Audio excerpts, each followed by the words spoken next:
Hello and welcome to week 12 of the iRacing Le Mans Series, the final week of the iRacing Le Mans Series, live on Apex Racing TV. I'm Sam Fitzpatrick, and alongside me is Ryan Walker with Samuli Kumo on the cameras. And Ryan, it's been an awesome season. The thing that's probably stood out most to me is the quality of multi-class racing in this series. We've seen so few incidents between different classes. And on this, a Sebring circuit, legendary in endurance racing. Hopefully we'll see the same. Yeah, absolutely. Good evening, everyone. Yeah, Sebring, it's one of those tracks. It always seems it produces great racing, and yeah, it's just one of those iconic tracks that I love to race around when I get the chance, and it's always been a good track for this sort of racing. And I think this evening should be a cracker.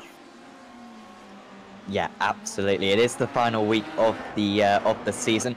In the championships, it's Patrick Wolff leading the way in the LMP1s. He's pretty much got it secured, at least from what I can see, with Beast Cornelius, his teammate, some 350 points behind, with Marcus Hampton in third position. Could still be caught by Florian Kruger just behind him.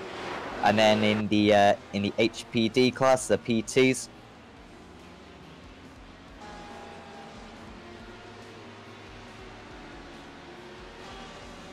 Sorry, just waiting for my screen. So I think you can see it anyway at home from your screens. But yeah, there is the championship for the HPDs, and it's been a close championship all season long. That, and then in the GTEs as well. And yeah, so the championship's being decided today for all three classes. And Ryan, it's been, yeah, a fantastic championship battle. Whilst in the LMP1s, maybe, we have seen a bit of a runaway victories, often from the pure racing team drivers. In the HPDs and the GTEs, it's been very difficult to call who's going to win each round. Yeah, yeah, this season, as you say, P1's been a bit of a, at times, or most of the time, it's been a bit of a runaway with Patrick Wolff and the pure racing team. But the HPDs and the GTEs, GT classes, it's been difficult to predict a winner, or yeah, a winner most of the time. But as I say, the great nature of this series and in those classes, it's just so difficult to predict a winner. But yeah, I think tonight around Sebring, it should be even more unpredictable, and I think we should be in for a great, I'll say it again, a great race in both classes. Yeah, absolutely. We will certainly look for a style. Of course, like Le Mans, which wasn't last week, but it was the last run that we covered, at least. Right? We saw a fantastic battle. It was all fuel orientated. It's not going to be the same today. This circuit not nearly as thirsty as Le Mans, but it's nearly as rich in heritage as the French circuit. Just watching a Corsabon. Oh dear, there's just always more names for me to mispronounce. Worst thing about this series, really. Everything else is fantastic. We love broadcasting it, but going through the grids is not great. Got a minute left of qualifying in this series, and good bolts actually just stopping before the start-finish line there. And yeah, it's great to see more drivers join this series, Ryan, as the season's gone on. I'd say one of the great things about these official series is the fact that, you know, you get different drivers every week, and really it's given us a lot of new names this series so far. Yeah, it's been quite interesting watching the season as it's went on. That there's been different names joining. There's been some old names joining and new names joining the series. And yeah, it's been pretty cool to watch and commentate on. And I think hopefully that continues for next season. We get some more names returning, and also some new names returning, and it should be, yeah, it would be good to watch. Yeah, absolutely. On pole position, it's a bit of an old name, Patrick Wolff, in the LMP1 class. Two tenths clear of Gabriel Rees. Good, we got full formation up for me to mess up names. Sorry, not 2 tenths, 1.2 seconds. Gosh, that was a big gap, wasn't it? Patrick very quick there. Michael Mittner starts in 3rd position. He was very strong at Le Mans. Claudius Weed starts in 4th. Julian Ribelet in 5th. Michael Leeson in 6th. Then it's Giancarlo Bartonelli in 7th. Colin Stark 8th. Jose Serpa in 9th. Benjamin Gregory in 10th. Cedric Crolix, someone's got to explain how to pronounce that, in 11th. Andrea, in 12th.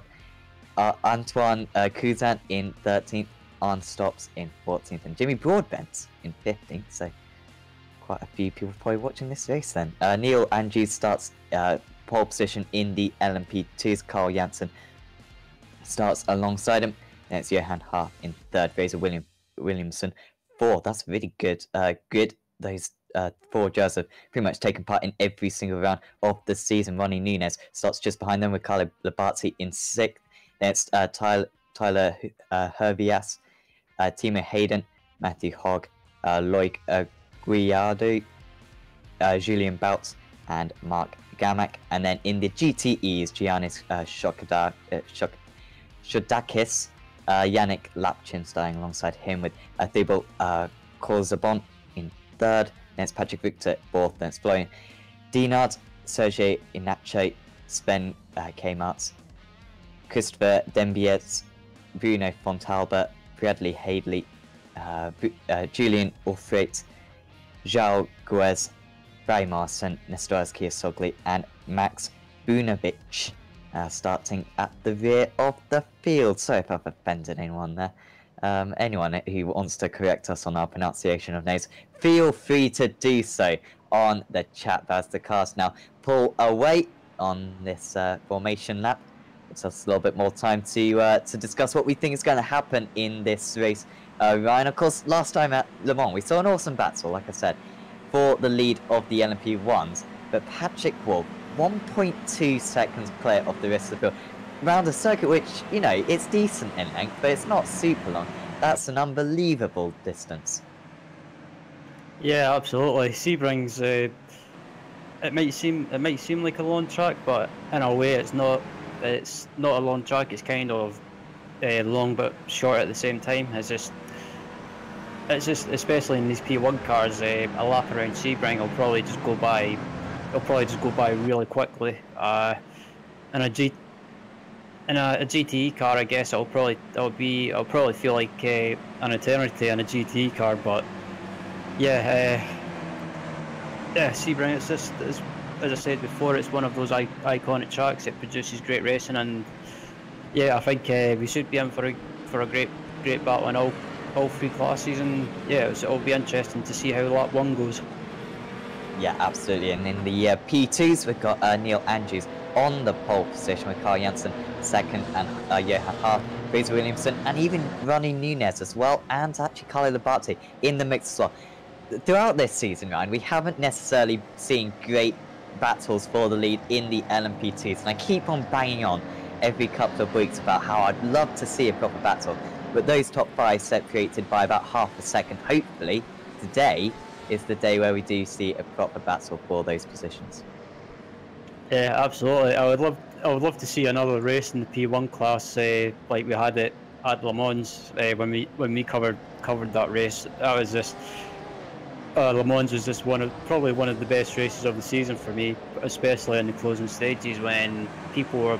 It was unpredictable and you didn't know who was going to win. But it looked like at one point Carl Janssen and Omishima possibly had it in the bag until they had to make a splash and dash towards the end, which handed the win to I can't remember who it was. I can't remember either, sorry. So yeah, my bad. But yeah, Le Mans was unpredictable, and I hope we get the same here tonight. Yeah, of course, finally in the GTEs as well, Giannis Shots.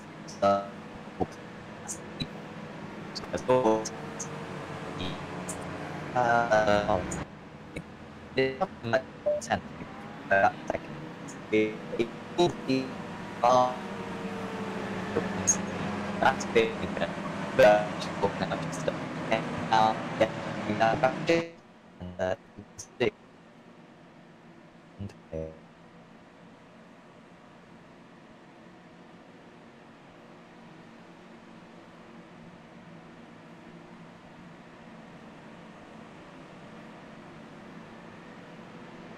They just approaching sunset.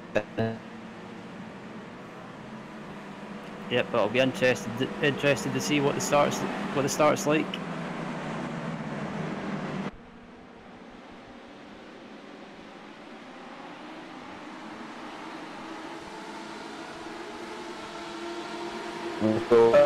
Really well.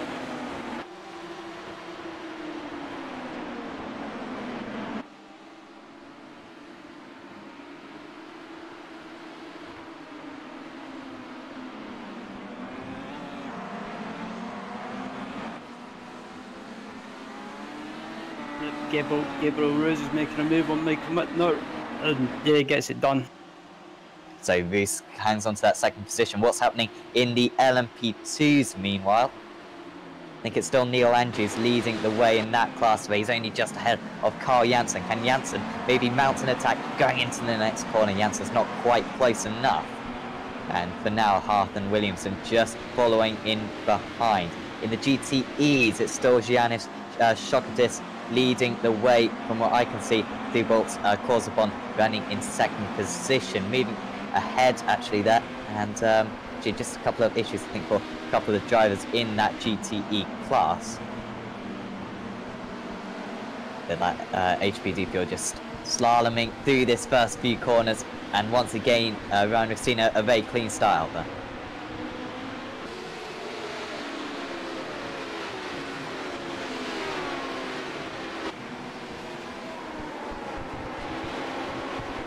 Watching through the park at the moment, and it looks like clean fall classes, so yep, so far so good.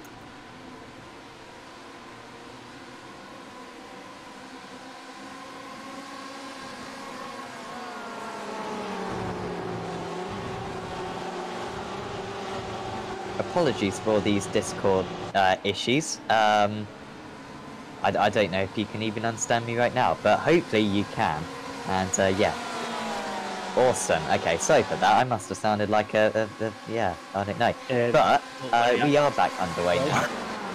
And yeah, Yannick Lapchin just following in behind currently in the GTE field. So now Sunset Bend, very famous corner, and it's pretty close in these GTEs. Running a little bit wide was the Ferrari there. And as they cross the line now, it's Shokadakis still in the lead of this event. But he is being closely pursued by pretty much the rest of the GT field. Yeah, I'm just checking to see what it's like at the front of the P1 class, and Patrick Wolf was already managed to pull out a bit of a gap to 3.8 seconds to Gabriel Rose.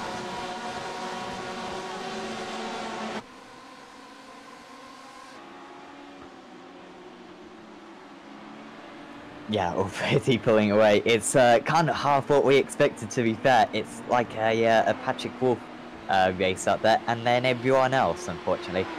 Such has been his dominance this season, and seemingly in this race as well. We haven't seen too many changes in the LMP1 field so far, I think, which is half surprising, because often we see drivers deploying a lot of energy on their first couple of laps, and making up a few positions as they cross the line for this lap 2 of the race. Cosvibolo up one position ahead of Claudius Wide out there. Wide looking very strong, trying to fight back, although he's a little bit wide here through turn 1. And now just using the battery deployment is his rival just behind. And Michael Luzon does make that move, and that was a really nice move, wasn't it, Ryan? He saw the mistake from his rival, and once that mistake was made, Michael was straight on the boost button and managed to make the move.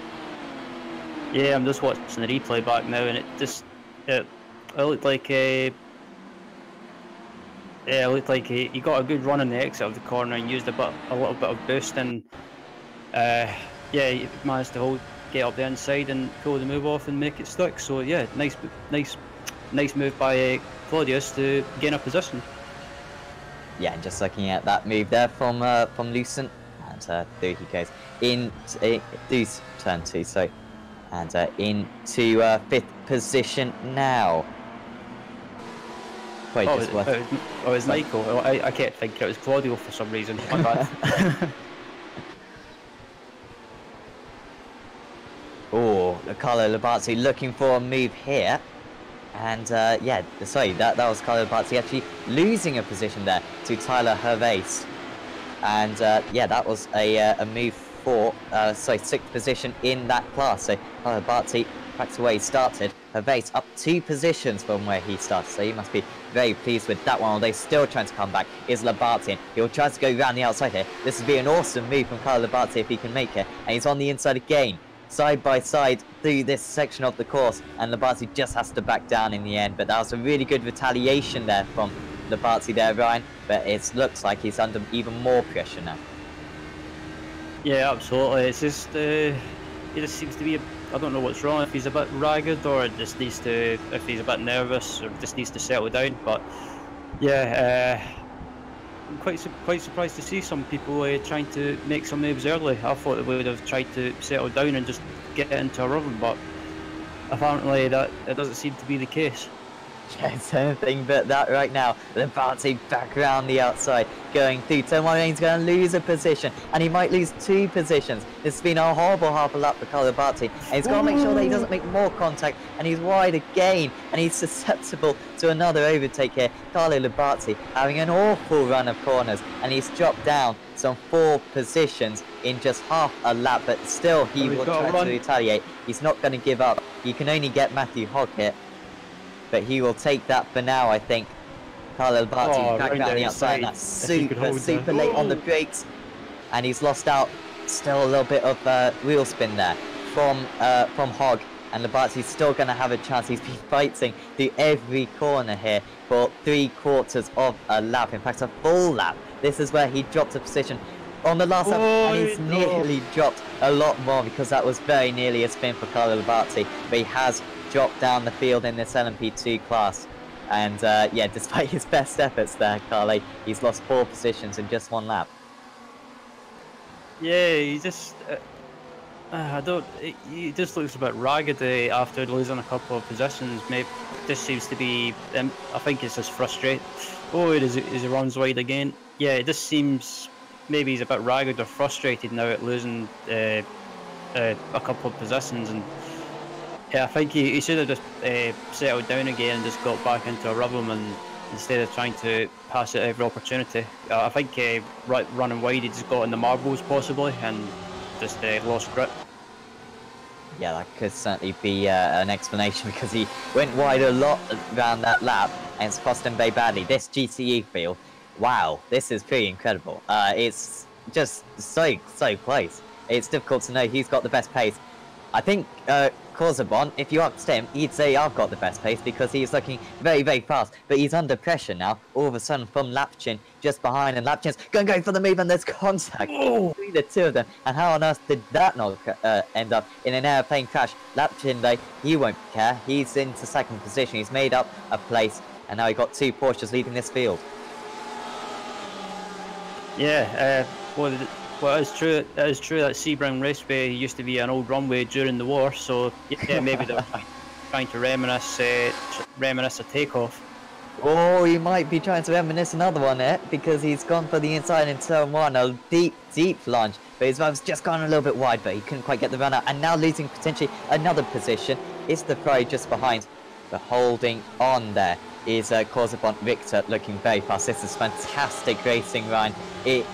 I've never seen a GTE class so evenly matched. Yeah, this is what I love about the GTE class. Is that it's the close nature of the class and the battles you get. But it's just so close, and I'm just watching it now coming down that straight. It's a whole pack, and this is awesome. I'll probably sound cheesy, but I'm like a kid at Christmas watching this. It is awesome, this, isn't it? Because, yeah, who knows who's the best out of these guys? Who knows who's going to win this race? We have seen overtaking in the GT class notoriously difficult this season. It'll be interesting to see if we see the same today.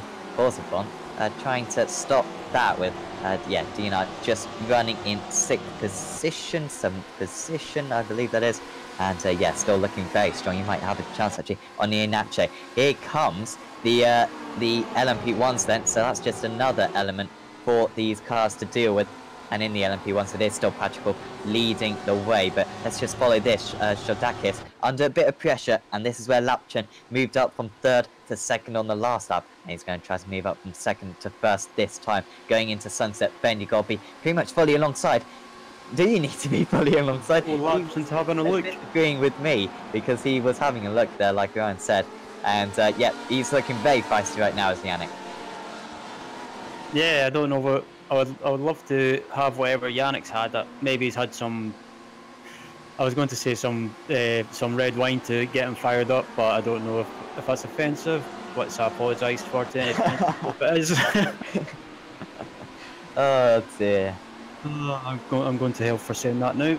Yeah, you can just get off right now, right? To be honest, we don't want any French hate or anything.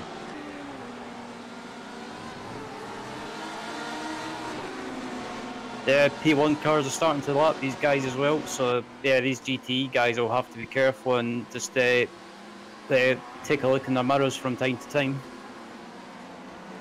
Yeah, they've got to keep their... Oh, wow, that's it on the inside there. Is that Victor? Sorry, going for the move, I think, down the inside. That was awesome there from Patrick Victor. I was doubting the move slightly, but he has made that overtake, and Patrick Victor moves up a position, and the LMP1 car, how close was that? Yeah. They've got another one coming through now, but Victor using the LMP1 cars as a pick, and he did it superbly to gain a position. Yeah, I'm just watching the replay now of Riptor's move, and that was awesome. Oh, Jesus. I just watched the replay, and he just about got clipped by a P1 car. Yeah, the timer of the move up the inside, and that sneaky little move up the inside when the P1 went by that was a textbook perfect.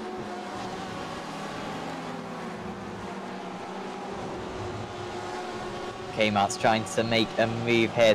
It's difficult to keep chase off all this. There is a bit of contact there with the GT just hitting the back of the LMP1, and now we could have potentially 3 wide going into Sunset Bend, and you don't need to be a professor to realise that that's not going to work. And the LMP1 actually just behind, getting held behind the Audi, and they could be contacted going into Sunset Bend. The cones are dispatched, and as they exit the corner now, they're somewhat more clear of an order, so I can keep track of that one. But yeah, that was a couple of changes for position, I think. Ryan Austin just following in behind these guys, waiting for a mistake. The wide turn into turn 1 could be an opportunity for an overtake here for Sven Kmart's, trying to get the move on Florian Dinard, and he can't quite make it. Yeah, this is awesome. I mean, I was expecting it to kick off with it basically being the last race of the season, or not last race of the season, but last race of like the Wednesday broadcast that we do. And yeah, but I never expected it to kick off this bad. Yeah, it's been pretty incredible this, hasn't it? And oh, there's more overtakes here. So Dambiet's then trying to go for the outside here. We will pay a bit of attention to the P2s in a moment, but this is pretty exciting. And Dambiet's is around the outside, and he could make this move. The outside line is so often the better line through this section of corners, but he can just stay on the outside. He can have the inside for the next corner. He couldn't stay alongside, but he's still going to come back now. Down the inside, no, he's not. And Kmart's just loses out there, trying to make the move. I think that was on Dembiet, but he has lost out. Yeah, Kmart's has to watch behind him though, because he's got Bradley Haley, I think the name is, behind him. So yeah, he's got to. He could attack, but he also has to watch at the same time what's going on behind him. So yeah, it's a bit of a multitasking job. Yeah, definitely. We will just, okay. We'll look for a moment at the P2 class, because I think it's pretty close in that field as well. It's not quite as close as this, unfortunately, and there's not quite as many of them. But in the P2 class, it is Neil Andrews still leading the way. He's 1.1 seconds clear of Carl Janssen. Those two having a proper duel for one of the first times this season, at least that I've seen. And we have got an overtake, actually. Matthew Hogg is that, sorry, Carlo Bart's coming back at Matthew Hogg. I don't know if Hogg has had an issue or something, but he's dropped about 4 positions since the last time we saw him. And he's a little bit ragged there on the grass. You don't want to do that too often. And yeah, Hogg really dropping quite a few positions, but out in the lead of the HPDs, yeah, it is Andrews ahead of Janssen, ahead of Hart. And you can see the top 5 all on the same straight there. Neil Angie's like where he wants to be out in the lead. Guess we should go back to the GTs now. We've starved ourselves enough of that battle for enough. And yeah, here it is. So Lapchin still hasn't made the move on Shodakis. I wonder, Ryan, is he just thinking, well, if I get past Shodakis, I'm not going to be able to make a gap. May as well just sit behind him, save a bit of fuel, and then get him at the pit stop. Yeah, I was going to say, sitting behind someone is not always a bad thing. I mean, if you're sitting behind someone, especially around tracks such as Sebring, you can probably save maybe 1 or 2 laps of fuel, which could gain you an advantage in the pit stops. And so yeah, I think at the moment, Lapson's more than happy to sit behind Giannis and just fuel save a little bit. But yeah, I think I'm watching Yannick a few times now, and he's getting a bit feisty. So I think he wants to try and get by as soon as possible. Yeah, it has been very feisty so far. I will just thank Sinjay on the chat. Keymarts is the way to pronounce the name, not Kmarts. I've been pronouncing that wrong for a long time. Yannick Lapchin just behind currently. Yeah, so I can't make the move. He's looking feisty. I think he wants that move. He's not trying to save fuel. He just wants to have that race lead. Fortunately for him, the gap in the GTs has really opened out, which means that this has turned into a bit of a three-way battle. But Inache is still on the tail currently. He is still certainly in range of these guys if they do have a collision of some kind. Yeah, I was just about to say as well, Theobald behind these guys. I think he's just more than happy to sit back at the moment, just let these guys fight out. And if these 2 guys in front of him get caught up with each other, he could just be right there to pounce and pick up the pieces.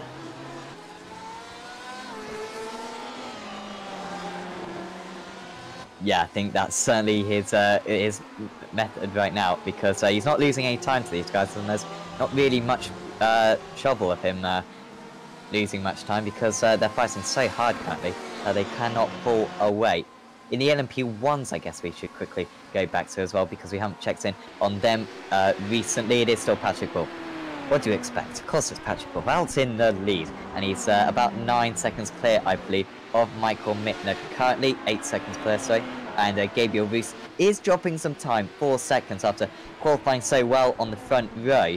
Doesn't seem to have the same pace as Michael. I have raced against Gabriel a little bit, and yeah, he is a fantastic qualifier, certainly. Can sometimes be a little bit raggedy in the race, but in terms of pace, he's absolutely lightning fast. Julian Ribble still running in 4th position. He's in range of Gabriel Rees right now with Michael Leeson, who we saw earlier on, and he's still very much in the running as well, in half-second behind with Claudius Weed as well in 6th place. That LMP1 field, at least from 2nd to 6th, looking very, very close up there, right? Yeah, absolutely. It's I was expecting it to be a little bit spread out at this stage of the race, but yeah, it's good to see it's still relatively close at the moment, and yeah, that'll be interesting to watch.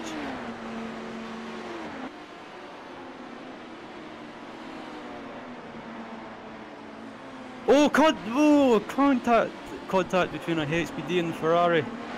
Ooh, okay. By Morris? No, it's not. Sorry. Not sure who that was. That was I think it was Ronnie Nunez and Barry Morrison. No, not Barry Morrison. It was Ronnie Nunez in the HPD, and it was a Ferrari GTE. Yeah, Kmart. I have been pronounced. I have been corrected. It wasn't Kmart. I misunderstood the method. It is Kmart's, I think. I don't know. I'm not even going to go there anymore. Sven, was it involved in that collision? Ronnie Nunez was also involved. Oh, wow, okay. There you go, there was Nunez. So he was running well, I think, was Nunez. He was 5th, I think. But he's lost a lot of positions, and you can see those HPDs. So that was 1, 2, 3, LMP3, I think that got past him. So he's now behind Carlo Barty, hopefully with not too much damage. Those HPDs I don't think are built too strong, so hopefully Ronnie will still be able to go up there, because he has been very strong today, and that's really ruined his chances of a potential podium. Yeah, man, I feel sorry for Ronnie. I mean, he's probably he was going well and seemed to be having a good run, and yeah, I think it's just one of those incidents or racing incidents, I think. But I would need to have another look at the replay to see what happened from a different angle. But I think it's just one of those incidents when you're lapping a GTE car that sometimes you think you've passed the GT car, and then basically you just don't leave enough room, and it just one of those things. Yeah, definitely. It's so difficult to keep that up for the entire race, and it's surprising how few of those collisions we've seen this season. Just shows the quality of driving. Hope I don't jinx it now. Johan Hart being lapped currently by a P1, and Hart is only just ahead of Williamson. So these two really fighting well. Johan having to go defensive actually through this part of the circuit. Williamson trying to get a good run out. You don't want to take too much curb there, it can really ruin your exit. But they were both car ahead of him. Yeah, could this be a little bit of a pick for Williamson? He's got to go for the inside here, and he's gone for a little bit of a dive there, a little bit of a lunge. Williamson follows him through and actually has lost a little bit of time. He's got to take a tighter line here, just going a little bit wide, clipping the apex. Yeah, I think Williamson just slid a little bit by missing the apex and just lost a little bit of grip possibly. You can see how that gap has opened up. Sunset, you don't exactly want to be held up through either. I think Williamson has lost a little bit more time now. He's looking to the inside, just in the back of that camera shot. And it looks as though he could even make a little bit of contact, but he has just about made it through. But Hart, yeah, looking still decent here. He's 5 seconds off the lead. The surely championship winner to be is Johan Hart. And whilst he hasn't been superb at qualifying this season, Ryan, in the races at least, Johan has been really consistent and rarely has got involved in a collision. Yeah, he's not always been quick in qualifying, but he seems to be able to get the job done when it comes to the race, and he seems to keep out of trouble and just finish races and pick up the points.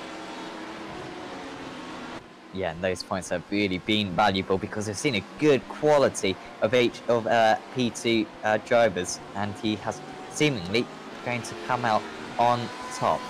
He has got a nice little gap over Fraser with Williamson. Hasn't really closed in too much on Andrews and Janssen ahead. 2.5 seconds separating the top two in the LMP2 field. We will just see what's going on in the GTEs. And do you think there's been a change of lead? Yes, there has been. Yannick Lapchin has taken the lead. Has there been an... Oh dear. What happened to Shadakis? He wasn't involved in one of those collisions. I'm not being an idiot, am I? Shadakis pitted. I should have really seen that because it is, like, on my screen. And, yeah, Shadakis did. That's really early, Ryan, isn't it? I'm very surprised by that because now Giannis has got a lot more fuel than his rivals. And, well, he's got a bit of clear air, I guess. But, boy, do these need to be good laps if he's going to have any chance of holding on to the lead he once held. Yeah, I'm a bit surprised that he's pitted this. He's quite surprised that he's pitted this early. I thought he maybe would have tried to go as long as possible and just to try and take less fuel at the pit stop. But yeah, maybe unless he's trying to jump laps in during the stops and maybe try and get some clear air and see if he can put in some banker laps. That's a bit weird.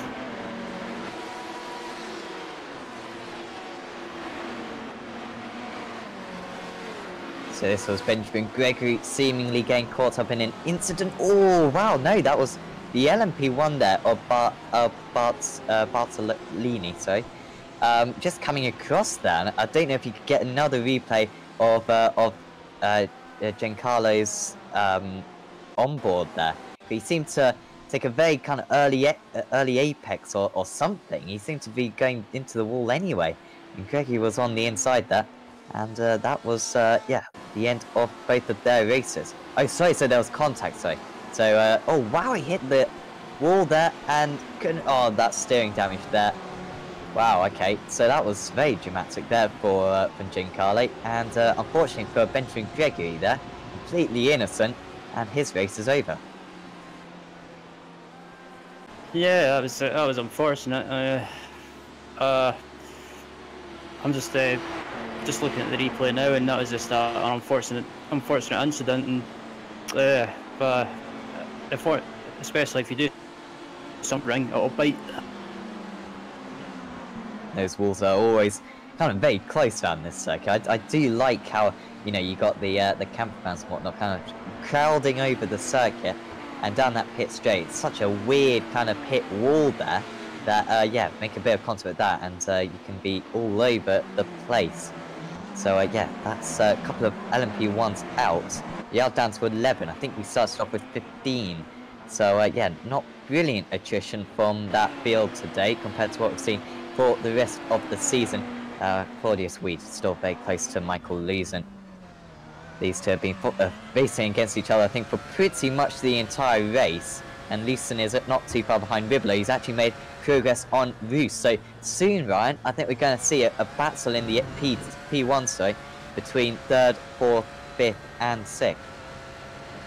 Yeah, these guys seem to be evenly matched on pace, and I think at the moment maybe Gabriel is maybe slight. I'm just looking at Rose's times, and he's been doing 39s most of the time, and the guys behind him, P4, P5, P6, have been doing 140. So yeah, they're really basically evenly matched on pace, and it'll be a close battle with these guys, which should be interesting to watch. Yeah, definitely. Four of them all coming down the same piece of tarmac. Yeah, it's a great sight to see. Of course, the 12 hours coming back is it next year? Oh dear, Ryan, you got to correct me. Is it next year that the Sebring 12 hours in the WC? I believe it's next year. It's either February or March, I think it is, but I would need to excuse me, I would need to double check just to be sure. But yeah, I'm not sure. I think it's either they were thinking about doing a 12-hour race, but they've put it down to, what is it, 1,000 kilometers, which is something like, is it 6 hours, 8 hours, something like that. Yeah, I think 8 hours or something, isn't it?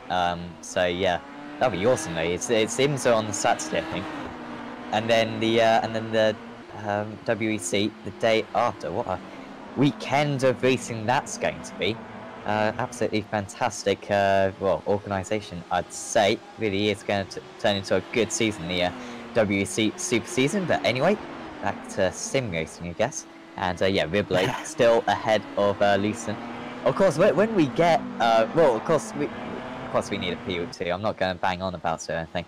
But hopefully next year, Ryan, maybe we're going to see the a different race. Maybe the 12 hours of Sebring in the WC cars instead of the IMSA cars. Just an idea. Yeah, I like the sound of that.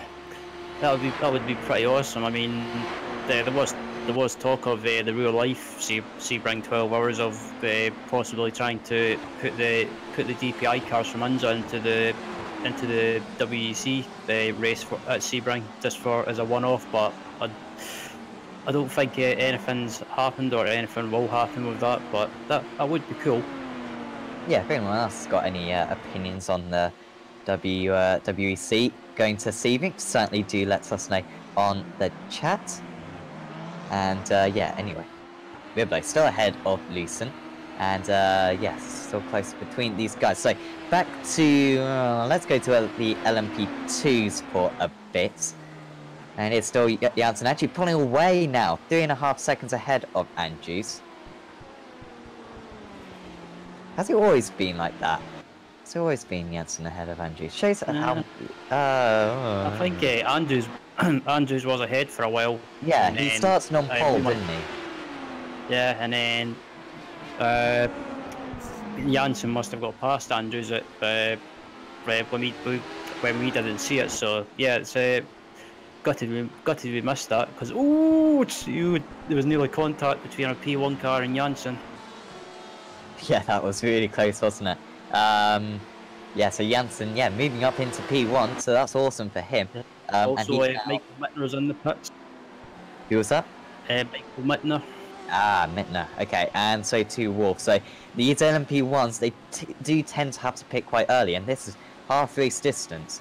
Weed has carried on going though, so I don't know if he's going to be able to be a little bit more liberal on his fuel in the second half of this race, perhaps.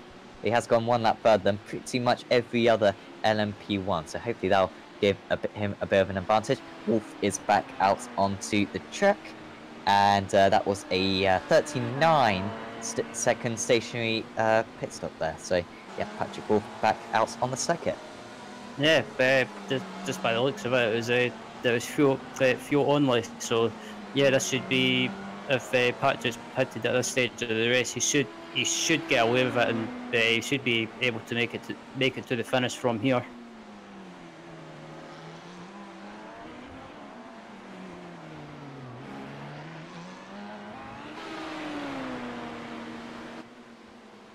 Yeah, Mittner just making his way through, so he's got to catch up to Serpa then. He's yet to pit, and of course Weed and Stark yet to pit. So in the GTEs, of course, not many drivers have made pit stops still. It's still just Shadakis who's made his pit stop. I'm still doubting that call from Shadakis. I guess we could, I don't know if we can compare the times or something. 55.73 on that last lap for Shadakis. Lapchin, 55.21. He's absolutely flying along right now, Ryan. So at 0.8 faster on that last lap than P2's, really setting the timing boards alight. Yeah, absolutely. Yeah, he must be. He's up. Just watching him now, and he's absolutely on it. So he's not messing around, and wants to try and gain as much time as possible. Yeah, he's now 5 seconds clear of Inacho, and he should be way clear of Dakis by the time he Claudius is in the pits. Ooh, okay. Claudius, Weed or Wide? I'm not sure how to pronounce that.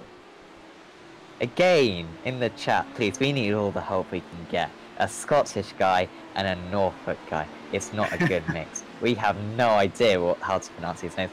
But Claudius, I think that's correct. Wide or Weed is back out onto the track. He's got to be careful, of course, coming back onto the circuit. And is he just ahead there of who? Ahead of Rose. Right, Gabriel Roos then. I wonder if Rose will use his boost to try and get by. Yep, he's going for it.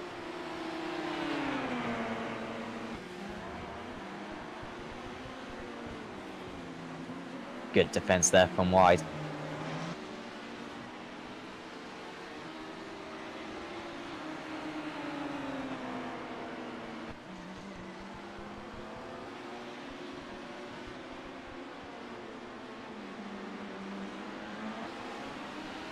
So yeah, Wide hangs on to that one. Is in P3 currently. So Roos, yeah, that's actually a change of position. So from the pit stops. So Roos wasn't looking particularly convincing. Anyway, he was dropping back to those guys. And Weed, he's absolutely nailed that one, I must say. He's yeah, really done well there to pull ahead of Claudius. Sorry, Gabriel Roos there, because he was quite a bit behind. I think that extra lap of fuel has really helped out Claudius Weed there, and he is up into the podium position. Julian Ribolo under pressure from Michael Lewson. Those two still going at it. Remember, Wide was with these guys, I think, before the pit stop, so he's done brilliantly to really make out a distance. That strategy call, absolutely superb. And now, I think we're still going to see a similar pattern here, Ryan. I think we might see Wide maybe pull away in third, but I think Ribolo and Lewson are going to carry on catching up to Gabriel Roos.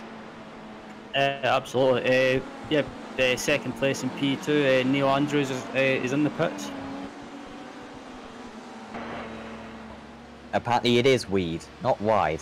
So thanks for that, Sneaker, on the chat. It's weed. Thank you. Janssen still leading. He is. Oh wow! So there's been a pit stop for Andrews then. So 10-second stop for him. Johan Harth also into the pits.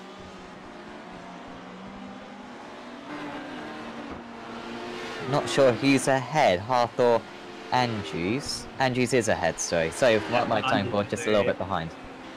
Andrews entered the pits ahead of Harth, so yeah. It's closer though.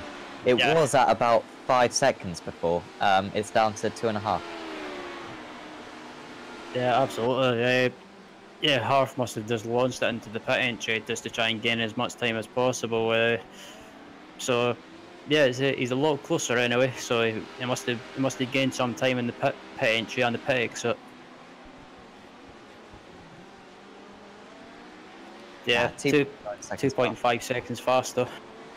So that must just be, well, I don't know, Johan, he saved a little bit more fuel, or feels as though he needs less fuel. That was a bit of a wiggle there for Johan, in a bit of an odd spot, I would have thought. I would have thought the downforce there would just helped him there, but yeah, I don't know if that's cost him too much time. Maybe cost him a couple of tenths. It's behind Neil Andrews, and Janssen and Williamson are in. So this is make or break now for these guys. This is a crucial point in the race, and they need to make sure that they stay. Janssen will almost certainly stay in the lead. It's where Fraser Williamson will be in comparison to Andrews and Harth, which will really matter. Yeah, Janssen's just leaving the pits now, and yeah, he should just watch Williamson to see where he is. Yeah, Williamson's in the pits, so Janssen should come back out comfortably in the lead. Yeah, he's already out of the pits, so Janssen with a comfortable lead. Williamson, where is he? He is behind Harth, seemingly. Yep, and not really that close. I don't know what the gap was before, to be honest. But there goes Fraser Williamson, back out on circuit, and those HVDs, whilst being similarly matched, we haven't seen a proper wheel-to-wheel battle, although actually we did see a move, well, we didn't see a move for Janssen over Andrews, but Janssen did get past Andrews. I don't know if we could possibly find a replay. It's probably impossible to find now, unfortunately. But yeah, that was a crucial move in this race. Inacho ahead of Corzabon, and is that a surprise? Not massively, I think. Corzabon, yeah, that was to be expected. I think that's what it was like before the pit stops.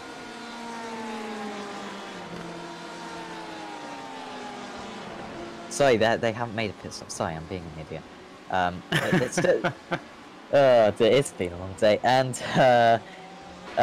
so they still need to make their pit stops. It's going to be within the next 5 minutes. I think these guys have to make their pit stops. The Bolts, yeah, so following Sergio. So those two actually surprisingly close. Who isn't close, of course, is Lapshin. He's absolutely dominating up in the lead, so 8 seconds ahead. Have got a nice battle there. Corzabon, Inacho, Corzabon, Richter, Dembiez with and Haley just falling a little bit behind us, Haley. But those four at least. Plus, of course, Shadakis later on, as long as Shadakis hasn't ruined his race with that early pit stop. Those lot having an awesome battle out there for the remaining podium positions. Yeah, I'm not sure if Shadakis made the right decision. Made the right decision pitting early. I mean, I can understand in a way you want to try and jump people in the pit stop and want clear air, but on the other hand, if I was him, I would have tried to go as long as possible and just try and not lose too much time. So I think he's went the wrong way of strategy, unfortunately, and I think his chances of a podium finish, I think anyway, are possibly gone. Well, this is where we'll get a reference at least. Corzabon into Kazorbon. Kazorbon? I think that's right. Kazorbon is into the pits. And, yeah, so Kazorbon should be around where Shadakis is. At least that's where they were before their first pit stops. So, the Bolt now just coming down the pits. And we'll wait to see. Shadakis is on the home straight. Wow, so Shadakis is actually ahead of him. Okay, so he's still got a chance at podium. He might still snatch P2. The win is off the cards now. But Giannis, I think, has just had a good enough pace that has allowed him to stay ahead of this guys, despite running a lots of fuel. So credit to Giannis. I was doubting him there, but yeah, I don't think he's going to be able to put much pressure on Lapchin in the closing stages. But he is looking strong for that P2 at the moment. Yeah, absolutely. He's, excuse me. Yeah, he's going well at the moment in P2. If he keeps out of trouble, it would be nice to see him finish in that position that day to round off the season. Yeah, he's been consistently, I think, on the podium this season, Shadakis. Inacho, oh, that could be contact, and there is contact. Inacho there. That was just a little bit late from the LMP1 there. I think that was Roos, I think, making the move there. That was just a little bit of a closing gap there. Inacho, though, was very lucky to get away with that one. And, well, it could cost him, potentially, a position. Because he was, of course, fighting against Kazabon before the pit stops. And I wonder if he pits this time, whether or not he will be under pressure. Yeah, I'm just looking back at the replay now to see if see what happened with Ruse, and yeah, I'm just watching now, and it looks like yeah, it was just, I think it was just a mistake under braking. I think that's all it was. Of course, we did just see on the replay that Roos game past Weed. And Weed, has he got an issue? Sorry. That last lap, he was 1.3 seconds off slower than Roos, and on this lap, he's already dropped 2 seconds back.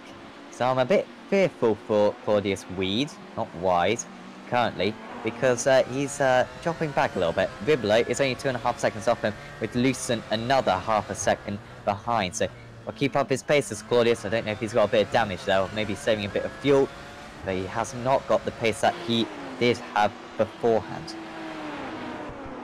Yeah, I'm not sure what's happened to the excuse me, Veeds.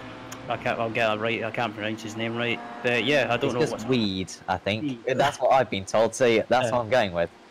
Yeah, front left damage for him. Oh, this is painful to watch, because you know, we've got 17 minutes to go, and unfortunately for Weed, he's going to finish behind the two drivers behind him. Ribbolate and Lucent are on their way. He might still be okay against Colin Stark in 7th. But Ribbolate will close. Will he go for the inside here? I would not be surprised if they just let him have it, because they don't want to have a collision. And he has actually been very, very kind there. Ribbolate gets past, although there could still be contact, almost a bit of contact there. Lucent just going past that, past Weed, and now Weed has got 15-second gap to Stark. And whilst the podium is not looking on the cards anymore, 6th place is as good as it's going to get for him. Yeah, absolutely. I mean, as finishing in that position is there's nothing to sniff about.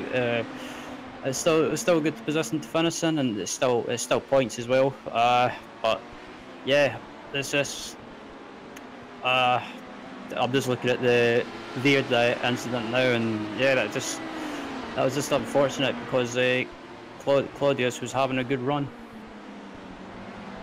Just looking at the gap for the lead, Patrick Wolf, I think he might have an issue.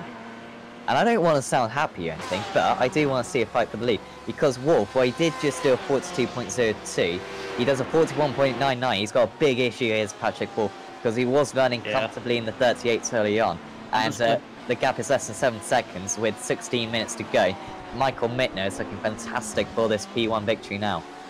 Yeah, I'm just going to have a listen on the... Have a listen to Patch's cockpit view, and just see if there's if he's short shifting or anything like that. I think it's got to be damaged, surely. I don't know if maybe yeah, if the viewers can see any damage on his car. I can't see anything, but yeah, Ryan, have you seen anything on board? I've not seen anything. I've been having a look at the event viewer on the live time, and I can't see anything. So I don't know if he's maybe had contact with another car when lapping them, or yeah, I'm not sure what's wrong. Well, he's losing over 2 seconds a lap at the moment, and yeah, with 15 minutes to go, that's about maybe not 10 laps, but 9 laps I think to the end of this race.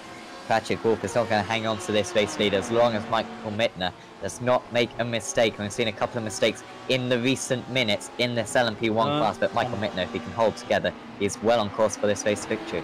Yeah, I'm just watching Patrick now, and he keeps blinking in and out on track. Yeah, he keeps blinking on track, so I don't know if he's having connection issues or FPS issues, but yeah, something's not right. Well, hopefully it'll be close again across the line, but yeah, it's looking very strong for him at the moment. I guess we should just see the GTEs for it, sorry. Just see what's happening there. It is still Lapchin in the lead, so Lapchin's now made his pit stop, and he's in the lead. He is 3.7 seconds clear of Shadakis. So that early pit stop for Shadakis, well, I think that's the difference really between the two of them. Inache is another 4 seconds back, with Korzabon not far behind, and here is Richter not far behind them guys either. Is that a move just in the background there? Not quite, just a bit of a dummy there. It's very close, but Dembiez under pressure from Dinard, and these guys have been going at it all race long, Ryan, but I think we've seen today once again overtaking in this GTE field is anything but easy. Yeah, absolutely. It's around Sebring, lapping the GT traffic and HPD traffic. It's just an absolute nightmare around Sebring, but that's what makes it a good challenge. Also, I'm looking at a replay of or not a replay, but a screenshot I took of Patrick Wolf, and he's got slight damage on the front end on the right side of the front end, just a little dent. So yeah, he might have some aero damage. Was that Patrick Wolf, sorry? Yeah, Patrick Wolf, sorry, yes, yeah. On that last lap, he only lost 1/10 of a second because Mittner did a bad lap. That must have just been traffic. But boy, does Patrick Wolf need Mittner to get some traffic now, because the gap is only 4 seconds between the two of them. And it's a bit inevitable this. 12 minutes to go. And we'll look at the times. This time, 2.5 seconds for Michael Mittner. Gabriel Roos isn't going to be in range, although he is lapping some 3 seconds a lap faster. He could be in there by the end. 20 seconds between the two of them. 6 laps. It's possible. If Roos gets on with it, he could maybe challenge the Pure Racing Team driver by the end of this race. Of course, Weed would have certainly been in the mix, but unfortunately he's doing atrocious lap times now because of the damage he has. Roos, well, on a charge now, looking for a top 2 finish. Oops, excuse me, yeah. I'm just watching the lap times of Wolf, Mittner and Rose, and yeah, Mittner and Rose were 2 seconds quicker, and yeah, I think the damage that Patrick's got in the front right is affecting the handling. So yeah, I think the way it's going at the moment, I think Michael and possibly Gabriel Rose as well could be catching up to Patrick within the next 2 or 3 laps. Yeah, I think Gabriel's going to be the last lap, maybe, if Gabriel's going to get him, because he is still, well, yeah, so over 20 seconds still. Gabriel really having to deal with a lot of traffic, and you can see, I think he made a bit of contact with a GTE earlier on. Maybe that's making him a little bit more cautious. If he's going to catch up to Gabriel, sorry, Patrick Wolf, he's got to be absolutely lethal there out there, and he can take no prisoners. In the LMP2s, we haven't checked them in a while. We will just have a quick update. Carl Janssen still leading by nearly 5 seconds over Neil Andrews. That gap has just been edging up and up and up, and yeah, 5 seconds between the two of them. Now, Johan Haar is closing in a little bit on Neil Andrews. although on that last lap he was, on that last lap he was a tenth faster, and that gap was at about 5 seconds earlier on. It's down to 3 seconds. I'm not sure if there's going to be an overtake between those two, but Haas has at least got some momentum with Williamson 5 seconds behind, Hayden another 8 seconds behind. And apart from that, it's pretty spread out. I guess Herbias and Guiardo and Labasi having a nice little battle near the rear of that field in the LMP2 class. Sorry to interrupt, Sam, but Mittner is nearly nearly 1 second behind Patrick Wolf now, and I think if Mittner gets up to the back of Wolf, heading up to the back straight possibly, he could get a run on Patrick, or he could catch up to him by the end of the back straight, leading on to the home straight. Looking very, very good for Michael Mittner. That last lap was a slightly better lap time for Patrick Wolf, 41.0, but he was still nearly 2 seconds slower than Michael Mittner. Mittner closing. It's 4 tenths, it's 3 tenths, and he might even make a move into Sunset Pen. And Michael Mittner has gone for the lead here, and that's a very simple move. And he leads this LMP1 field, the entire field here at Sebring, with 10 minutes to go in this race, and he's well on course for the race victory. I have just seen a message from Fraser Williamson. Are you blind or something? So I guess he's quite unpleased with a certain driver out there. I'm not sure what that is about. But yeah, he's dropped way down as Fraser Williamson. That was Johan Hart there with a big collision. So the HPDs, all of a sudden, it's erupting there. And another. So that was Williamson then in the background. Sorry about that. So Williamson with a spin as well. Clearly not pleased. Has he gone for the inside here? I think the GT's just found into the back of him. Yeah. Williamson just a little bit on the brakes, I think, on the exit or something, and that's it for him. Was that a disqualification, I think, for Fraser Williamson? Yeah. I doubt it, because he's only got 3 off-checks according to my system. Yeah, it must have been, excuse me, he must have got big damage to get a meatball flag in a toe, so yeah, I've not seen the replay of what happened, but I think judging by the way Fraser says that, he's not a happy chap. Yeah, anything but for Fraser Williamson. Disappointing end to his season. He's won a couple of races this season, or finished on the podium certainly a few times. I think he's planning on doing DGFX or SCO, I think, in the HPD, so best of luck to him and Team Bushfink for that. I think he's part of Team Bushfink at least. Yeah, hopefully they will have good success. At least this has been a very good training ground for him this season, Michael Mittner. Now 2.5 seconds ahead. He's literally, this is all his to lose now.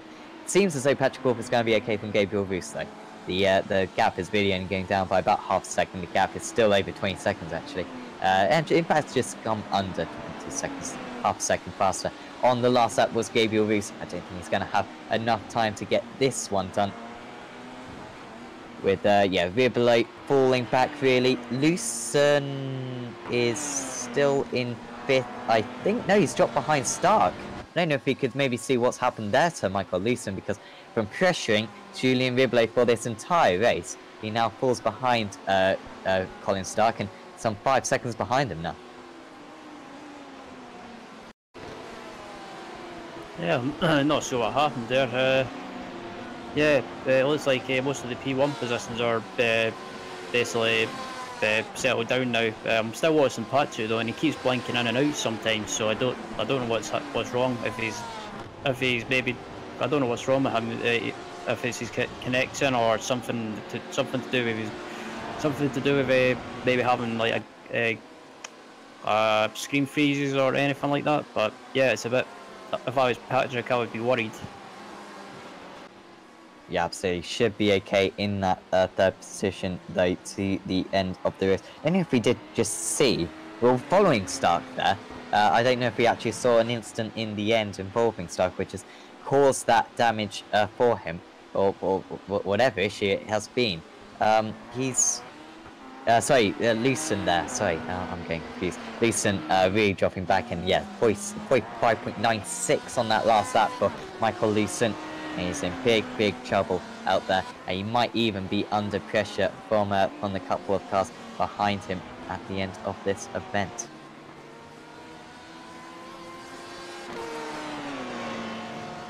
Yeah, I'm just having a look through the HPD class and the GTE class, and yeah, I can't really find any battles, and it just seems that everyone's just decided to settle down or just settle for whatever position they can, and just get it to the finish. We'd just like to say thanks for tuning into this race. 89 people watching, that's a lot of people. So thanks for coming along for this, and hopefully the end of this race will be nice and exciting for you. In the LMP2, that's probably the closest lead battle we've got out there. It's relatively close in the GTEs, but doesn't look like it's going to change. Janssen versus Andrews. Andrews is starting to come back, and we've got Kia Soglu round. Was not leading the GTE field, and you're just seeing a replay of it now. I can't see it myself, but Kia Soglu with a big issue, and yeah, having a spin coming onto the back straight, and that's the last thing he wanted. Wasn't having an awesome day, was Kia Soglu, but was relatively near the front, I think. But now, anything but that. But yeah, back to the LMP2 field, because that's the closest thing, and it's quite interesting actually, because Janssen was pulling away comfortably. The gap's now down to 3.8 seconds. At last lap, Neil Andrews was half a second faster than Carl Janssen, and we've seen plenty of instances recently, Ryan, with cars getting damaged. I would not be shocked if we saw another incident. Yeah, absolutely, especially what happened at Le Mans when we covered it. There was some big incidents at Le Mans and just silly incidents, but I think tonight at Sebring it's been actually the driving standards that I've seen so far in this race, from what I've seen, is the driving standards have been pretty good, and there's been nothing over the top or nothing stupid. Yeah, definitely. I must say, compared to most of the rounds we've covered, there has been a couple more incidents, particularly between classes. Interclasses haven't been too bad, but between classes has been a little bit controversial. Maybe people just laying their hair down in this final week of the season. After all those incidents, though, in the P2 field, it does mean that Timo Hayden's now in the podium position. So you would have called that one, because, no offence to Timo, he hasn't necessarily had leading pace out there, but he's picked up the pieces. Plenty of incidents ahead of him, and look at this, he runs in a comfortable P3 with Johan Hart actually not that far behind him. Will Hart catch him by the end of this race? No, he probably won't, because he's upping slower than Timo currently, so looking very good for Timo, currently running in third position. Hart just ahead of Labate, although those two may change position relatively soon, I think. Jesus. Yeah, I just went back to watch Mittner, and he just about got caught up with a GTE car and one lap in it. Oh, that was close. Yeah, there's no point in him taking risks. Oh, big crash, so in the... Oh, that's Labate. We've got another HPD out. He wasn't running in the podium positions. You'd half expect him to do so, because we've seen so many drivers in that third position have issues. And here it was for Carl Labate then. So maybe just... Was he going too wide here or something? He goes to the outside. Oh dear, that's pretty scary in real life. It's not that scary in sim racing, because he's not going to get hurt.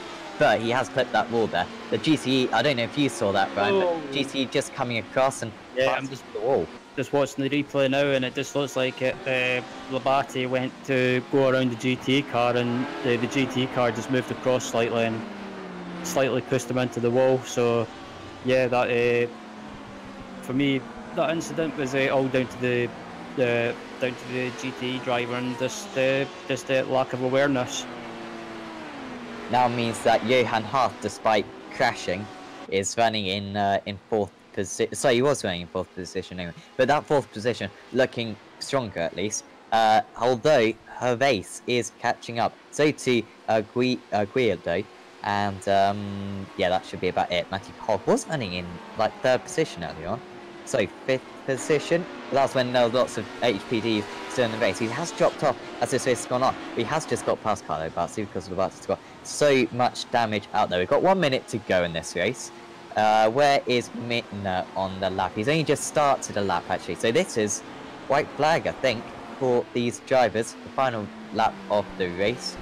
And yeah, so it's been an awesome race this, Ryan, and it's been an awesome season as well. I've only got one more lap left to go. Hopefully we'll see a close little finish between a couple of drivers. But yeah, it's been a fantastic season, this, and a fantastic race to round it all off. Yeah, it's been a brilliant season.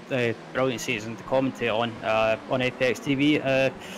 Yeah, and I hope we commentate in this series again next season if we get the chance, because it's been enjoyable, and the races. Excuse me, the racing has been brilliant to watch, and yeah, if anyone's looking for a series to race in, I would definitely highly recommend this series. Yeah, absolutely. And yeah, it really has proven a success, this series. Pretty to be expected, to be fair, but particularly in these strength field races, having such great fields in all three classes, it's been great to watch. And Michael Mittner has only got a few more corners to go to take this overall race victory. Gervais is under pressure from Haas. In fact, Gervais has just made that move on Haas, and this is their last lap. But out in the lead, Michael Mittner, as the clock strikes 0, is rounding Sunset Bend. It did not look like a likely victory, as we've got a crash in the background. Don't ruin this for Michael. He should get his moment in the spotlight, because he is going to cross the line here to win the P1 class here at Sebring. And that was absolutely superb. Kept it clean, unlike lots of other drivers, including Patrick Ball, who will seemingly hold on for second position. Lap Chin comes across the line. What an awesome result that was for him. Started, I think, in 3rd position in the GTEs, and he has absolutely won that fair and square. A really good race. Shadakis in 2nd, with Inacho just holding on against Kazelbon across the line. And 3rd and 4th in the P2s, Carl Janssen. Okay, he's still got a little bit further to go, and he's close as well. 1.8 seconds to Neil Andrews. He's just backed off in these recent laps, I think, as Carl Janssen. And whilst he isn't going to win the overall season, Ryan, that honour is going to go to Johan Haas. Carl Janssen has really shown himself to be a very competitive HPD driver this season. Yeah, absolutely. Yeah, Carl is one of those people that I've watched a few times. I used to be in the same team as him ages ago, called Black Arrow Motorsport, and then he switched over to Radicals, I think it was. Yeah, Radicals Online. Yeah, he's just come on leaps and bounds, and he's a quick driver to watch. Now he still gets in the odd accident now and again. Not just the racing incidents, but yeah, he's one of the quick guys to watch in iRacing, and he's improved a hell of a lot. Yeah, and he does take that P2 victory with Neil Andrews. He was only 1.6 seconds behind. I don't know if Janssen was just taunting him at the end of that race.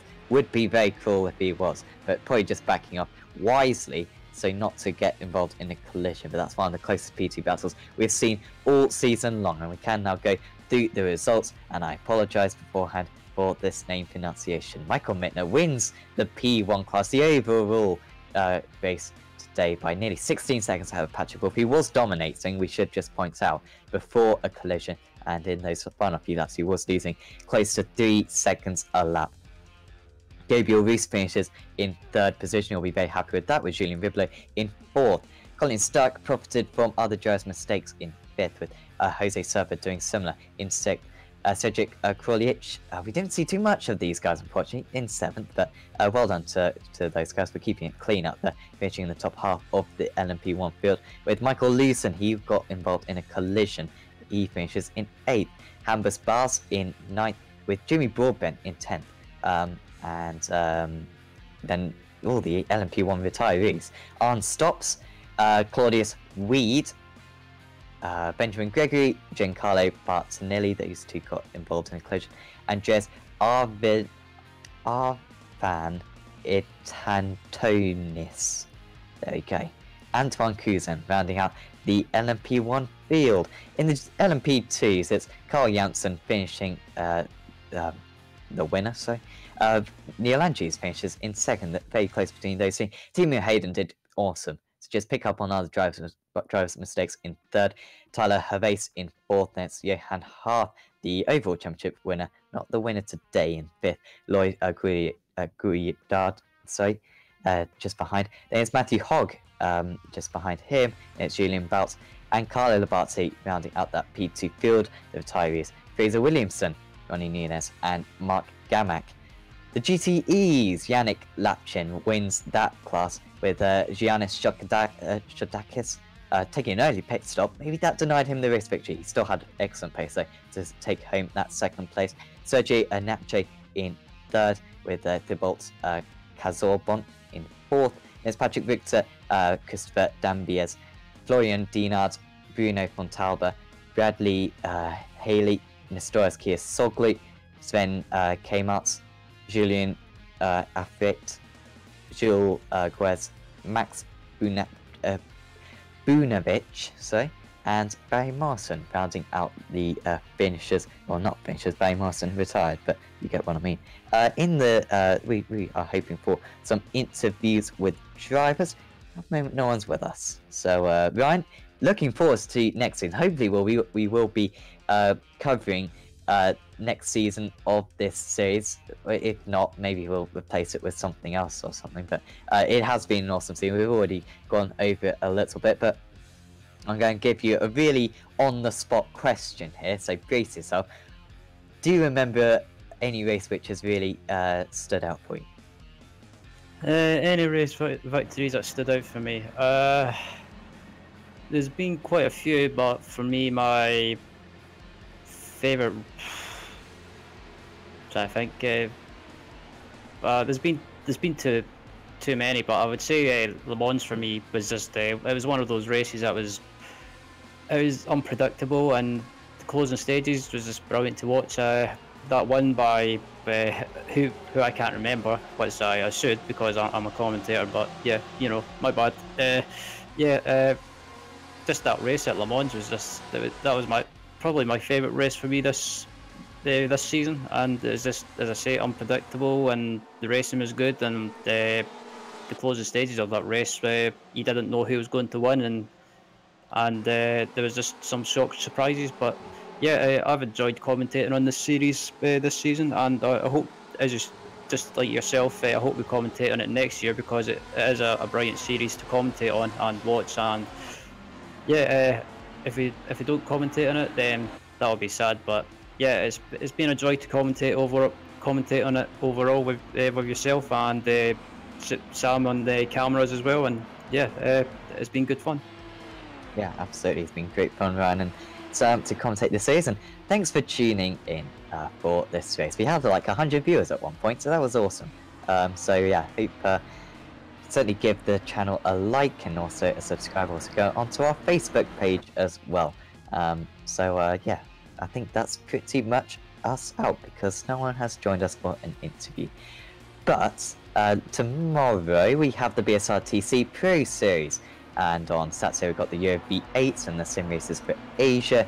Sunday the IGPS and the BSR Grand Tour. Monday I think we have the World GT, not sure. Monday night we've got the Arithmetic Sports Car Series, and on Tuesday we will have the BSR MX-5. I'm saying that, I don't know, they might just have a break because it's week 13, we don't know. We won't be back next week for this series unfortunately, but hopefully we will be back broadcasting next season, this championship. But for me, from Ryan and from Sam, have a good day and we'll see you next time.